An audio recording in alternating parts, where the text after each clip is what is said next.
Fala pessoal, bem-vindo a mais um vídeo do nosso curso de Arduino para iniciantes. Hoje eu vou falar sobre tensão, corrente e resistência e é fundamental você entender pelo menos os conceitos básicos de tensão, corrente e resistência elétrica para você dar os seus primeiros passos em eletrônica básica e também em Arduino. E a boa notícia é que não é complicado. Fica complicado a partir do momento que você se aprofunda em todos os detalhes, mas para o nosso caso aqui, para trabalhar com Arduino, com os nossos circuitos, não é preciso você se aprofundar nesse momento. Depois, se você gostar do assunto, você pode se aprofundar mais. Mas os conceitos simples que eu vou passar aqui de uma maneira bem simples também, vai ser suficiente para você proteger seu Arduino, não queimar seu Arduino, nem as portas, nem os componentes que você vai usar nos seus circuitos. E também entender a teoria que tem por trás dos circuitos elétricos, por que você tem que usar um resistor e tudo mais. Para ser bem objetivo, vamos aqui, eu fiz um desenhozinho para a gente entender um pouquinho o que é energia elétrica. Sem a gente conseguir compreender como funciona a energia elétrica, a gente não vai conseguir compreender também os conceitos de tensão, corrente e resistência elétrica. Então vamos fixar aqui. Eu fiz um desenho de um átomo, toda a matéria é composta por átomo, então todas as coisas são feitas de átomos, só que dependendo do tipo de material, os átomos têm composições diferentes. Isso é a química que nos explica. Mas para o nosso entendimento aqui ficar bem simples, eu desenhei aqui um átomo qualquer, só para exemplificar. O átomo é composto por um núcleo que tem prótons e nêutrons, e orbitando, girando no entorno desse núcleo, a gente tem os elétrons, que justamente dá o nome da eletricidade. E são os elétrons que são responsáveis por nos fornecer essa energia elétrica. E como eu disse, os materiais têm composições diferentes. Então, materiais como o metal, por exemplo, eles têm a característica dos elétrons que ficam orbitando aqui no entorno do núcleo conseguir pular de um átomo para o outro. Então, eles conseguem trocar de átomo. Um elétron que estava nesse átomo passa para o próximo, que estava anterior passa para esse, eles ficam trocando de elétrons entre átomos e átomos. Por exemplo, o cobre, ele tem essa característica, é um ótimo condutor de eletricidade. Já o plástico, por exemplo, os elétrons estão muito fixos aqui ao núcleo, então ele não sai com facilidade para passar para o próximo átomo, ele fica mais preso, por isso ele não conduz eletricidade. Você já deve estar entendendo mais ou menos aí que a eletricidade, a gente consegue ela quando a gente tem um movimento dos elétrons. Então, deixa eu passar para a próxima imagem aqui para explicar que esse movimento ele já acontece naturalmente. Eu tenho aqui o exemplo de um condutor, como se fosse um pedaço de fio de cobre. Os elétrons aqui dentro, eles ficam se movendo de um lado para o outro aqui, trocando entre átomos, só que isso acontece desordenadamente. Para a gente ter uma corrente elétrica que pode ser útil para a gente precisa desse movimento ordenado. Então, eu fiz mais um exemplo aqui, colocando uma bateria nesse fio de cobre, eu consigo fazer com que os elétrons tenham um movimento contínuo, eles vão ordenadamente em um sentido, movidos, atraídos por uma diferença de potencial que é criada por um gerador, que pode ser uma bateria, pode ser também um gerador hidroelétrico, mecânico, enfim. Tem vários tipos de gerador, solar. Aqui no nosso caso, como a gente vai usar muita bateria aqui no nosso canal para fazer projetos em modelismo, estou exemplificando aqui a bateria. E a gente tem algumas propriedades quando isso acontece, esse movimento. Esse movimento pode acontecer com mais força, com mais velocidade, com menos força. Pode ter um número maior de elétrons passando aqui pelo condutor ou um número menor de elétrons. Pode ter alguma coisa segurando esses elétrons de passar aqui, uma resistência. E é justamente isso que a gente vai ver. Tensão, corrente e resistência.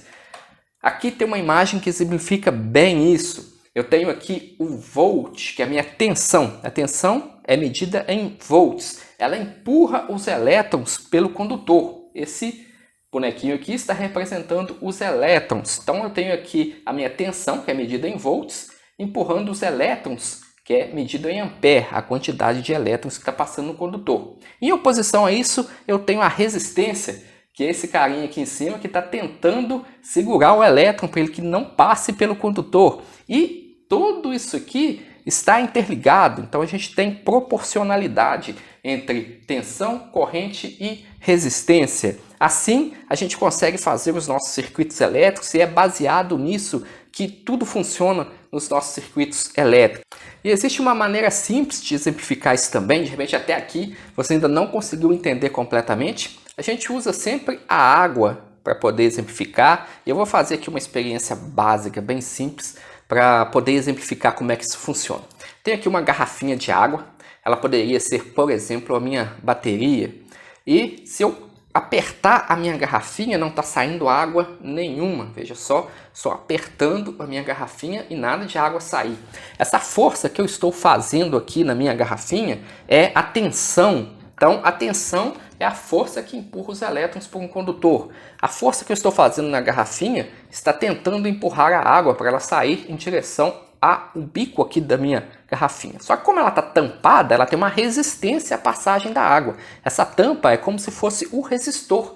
Então, a minha tampa seria esse carinha aqui, que está impedindo a passagem da água. A água seria os elétrons e a força que eu estou fazendo aqui seria a tensão, que é esse carinha aqui, o volt. Se eu diminuir a resistência, por exemplo, vou fazer um furo aqui na minha tampa.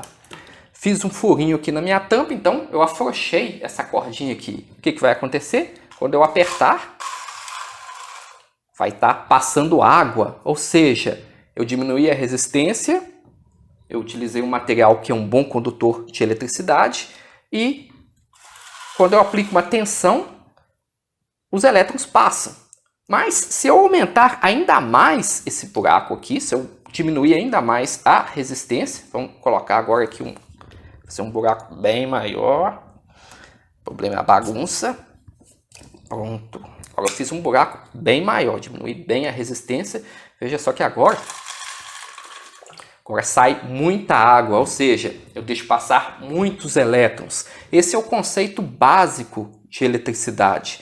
Quanto maior a tensão, maior a força que eu faço aqui no frasco, maior é a velocidade, maior é a força com que eu empurro os elétrons.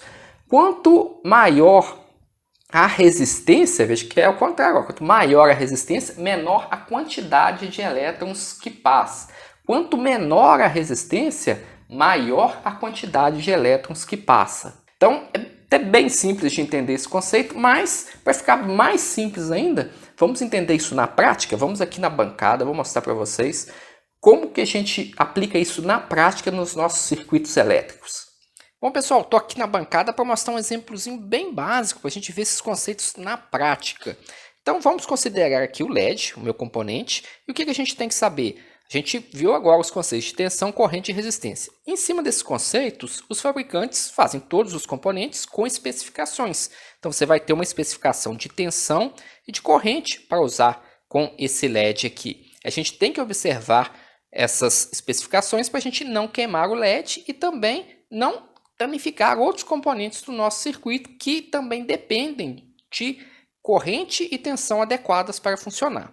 Os LEDs, às vezes a gente não consegue um datasheet do fabricante, um documento do fabricante com as especificações, mas a gente consegue na internet bastante tabelas que trazem para a gente uma estimativa muito boa do funcionamento. Esse meu LED azul aqui, por exemplo, ele, de acordo com a tabelinha que eu encontrei na internet, ele vai funcionar bem aí com mais ou menos 2,5 até 3 volts. E o consumo de corrente dele deve ficar em torno de 20 mA. Se eu tiver um consumo maior do que 20 mA, eu vou diminuir a vida útil do meu LED, podendo até queimar esse LED. Então eu vou colocar ele aqui na minha protoboard para a gente poder simular o nosso circuitozinho. Encaixei ele aqui, estou vendo que o meu terminal negativo está para aqui e o positivo para cá. Bom, a gente viu que o LED precisa de 20 mA de corrente para trabalhar bem, sem ser danificado. E se eu ligar a minha bateria aqui direto no meu LED, ele vai consumir mais, porque minha bateria tem 4,2 volts.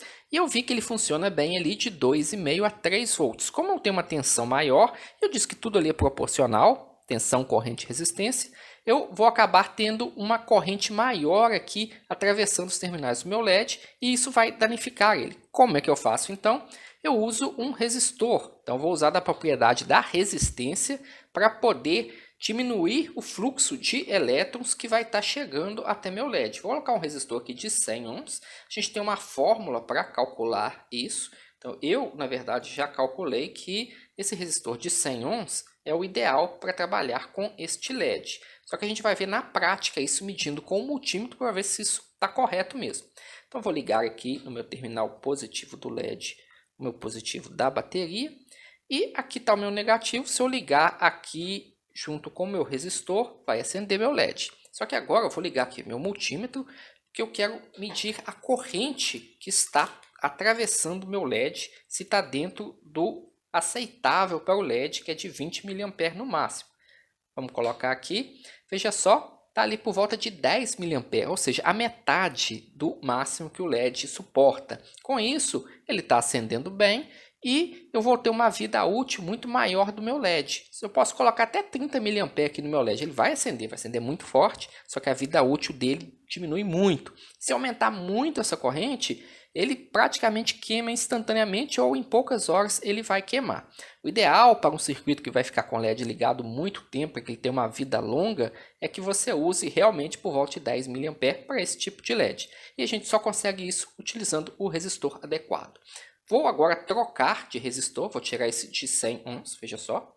E vou colocar o de 1000. Então vou colocar aqui o de 1000 no lugar do de 100. E vamos fazer agora o mesmo teste. Deixa eu ligar aqui a bateria e vamos ver o consumo. Como eu aumentei a resistência, a minha corrente tende a cair. Veja só, agora está consumindo apenas 1,3 mA.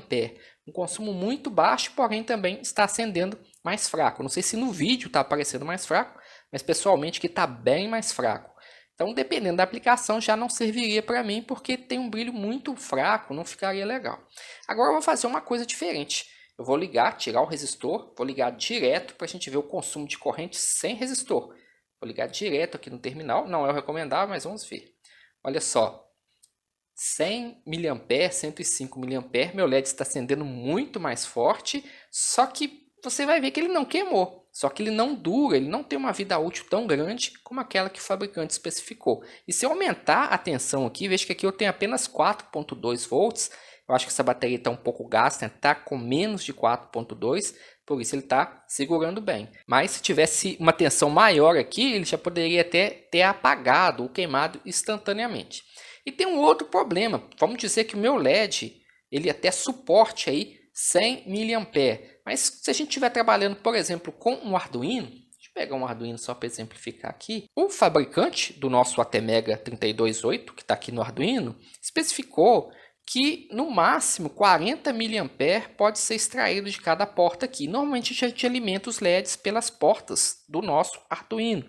Então, se eu ligasse esse LED diretamente aqui e alimentando o Arduino com essa bateria, vocês viram que o consumo estava por volta de 100 mA, mais do que o dobro do que as portas do Arduino pode oferecer. Então, se eu ligar um LED direto no meu Arduino sem resistor, eu vou queimar a porta do meu Arduino, e se eu não queimar, ela vai ficar comprometida, vai ter uma vida útil menor, porque aqui dentro a gente tem componentes que controlam essa porta, transistor, e eles podem ter a sua vida útil comprometida quando não queimam instantaneamente.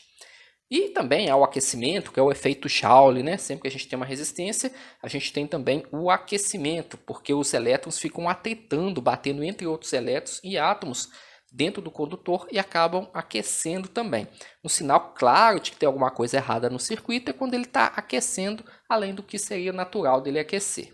Então, pessoal, é bem simples aqui, eu não vou entrar até nos cálculos que a gente faz aqui para descobrir o valor do resistor. Vou mostrar só para vocês que tem um sitezinho aqui, vamos lá, do computador agora, que você pode calcular isso. Mas posso fazer um vídeo explicando melhor a parte matemática, se vocês quiserem. Vou fazer um vídeo falando só sobre multímetro, como usar, qual o melhor multímetro para começar. E tem muitos outros vídeos por aí, vou fazer também vários projetos, tá, pessoal? Além do curso que continua. Então vamos lá no computador só para mostrar como que funciona para você saber qual é o resistor certo para o seu LED. Bom, pessoal, estou aqui no computador, coloquei no Google calculador online de resistor limitador para LED. Meu primeiro resultado aqui eu vou abrir, gosto muito dessa aqui da Nova Eletrônica. E abrindo o site eu tenho aqui o esquema LED, resistor, negativo e positivo. E aqui eu posso informar a tensão, vamos colocar no caso do Arduino, 5 volts. A tensão reversa do LED é justamente aquilo que eu falei que a gente tem que procurar, que é o fabricante que fornece, mas se a gente não encontrar, normalmente a gente tem uma tabelinha. Aqui mesmo já traz para a gente. Estou utilizando um LED azul e aqui está mostrando para mim 3.3 volts. Então vou colocar, não precisa ser muito exato isso que vai funcionar bem. 3.3 volts. E aí ele vai calcular para mim o resistor limitador, que ele já está falando que está considerando LEDs de 20 mA de 5 e 3 milímetros, que é o mais comum. Bom, coloquei aqui a tensão. Vamos falar que eu estou alimentando pela porta do Arduino e o Arduino está alimentando na USB. Então, são 5 volts. Se for uma bateria de 4.2, igual eu estava utilizando, você vai colocar 4.2 aqui. A tensão reversa você pode procurar na internet, de acordo com o seu LED, e colocar aqui. E vamos clicar em calcular. Ele calculou para mim aqui 85 ohms. Desconsidere esse ponto aqui, porque eu estou utilizando 3.3. Então, vou até modificar aqui, vamos colocar 3 volts só, calcular novamente. Então, ele já chegou no número inteiro para mim de 100 ohms. Mas vamos dizer que era 3.3 mesmo que a gente colocou aqui. A gente vai no resistor comercial mais próximo para cima, que seria o de 100 ohms mesmo, que é o que eu estava utilizando lá. Por isso eu estava utilizando um resistor de 100, mas você também pode fazer aquele teste prático, o multímetro, para ver se está consumindo de acordo com o que você acha que é o ideal. Então, pessoal, é bem simples de utilizar. Vamos falar aqui, então, que eu estou utilizando uma bateria de 4.2 volts. E a tensão do meu LED seria de 2 volts, por exemplo. No caso aqui, ó, a gente tem um LED amarelo, que seria nisso vermelho, é 2.2. Vamos colocar um LED vermelho. Então, vou calcular, já seria 110 ohms. Você pode utilizar aí 100 também, não tem problema algum, ou pode utilizar um maior. Então é bem simples de utilizar. E agora que já está no fim mesmo, eu vou abrir aqui para vocês algumas fórmulas. Bom, pessoal, deixei as fórmulas por último para não espantar ninguém. Então eu tenho a lei de Ohm aqui que mostra a relação entre as grandezas tensão, corrente e resistência. Se eu tiver, por exemplo, em um circuito, eu souber a corrente e a resistência, é só multiplicar que eu chegarei na tensão que está passando naquele circuito. E a mesma coisa, se eu não tiver a corrente, mas eu tenho a tensão e a resistência, é só eu dividir que eu vou ter a corrente. E no caso de eu não saber a resistência, como por exemplo no caso ali dos LEDs, eu não sabia a resistência, mas eu sabia a tensão e a corrente. Basta eu dividir a tensão pela corrente, eu vou ter a resistência. A potência é bem parecido, só que a potência a gente consegue ela multiplicando a tensão pela corrente. Por exemplo, se eu tenho um motor que ele funciona com 12 volts, estou aplicando 12 volts nele, que é a minha tensão, e ele está consumindo 1 ampere, eu vou multiplicar 12 por 1, vai ser 12 watts. Então, minha potência desse motor vai ser de 12 watts. É bem simples, não vou entrar em detalhes aqui. Se vocês quiserem que eu explique melhor tudo isso aqui, simplificando de uma forma simples, eu posso fazer um vídeo. Bom, pessoal, espero que tenha sido útil esse vídeo para você. Se tiver, peço que considere se inscrever no canal, curtir aqui o vídeo para ajudar a gente a compartilhar esse tipo de informação aqui no YouTube. Gostaria de agradecer a todos que se tornaram membro aqui do canal. Vou deixar o nome de todo mundo agora aqui no final do vídeo. Muito obrigado de coração. Falar também que eu estou preparando mais projetos, tá, pessoal? Estou numa fase aqui com muito serviço, mas estou preparando mais projetos também. Vai ter muita coisa aqui no canal, de acordo com o que vocês também sugeriram, tá? Muito obrigado a todos que assistiram o vídeo até aqui. Fique com Deus. Até o próximo vídeo. Tchau, tchau.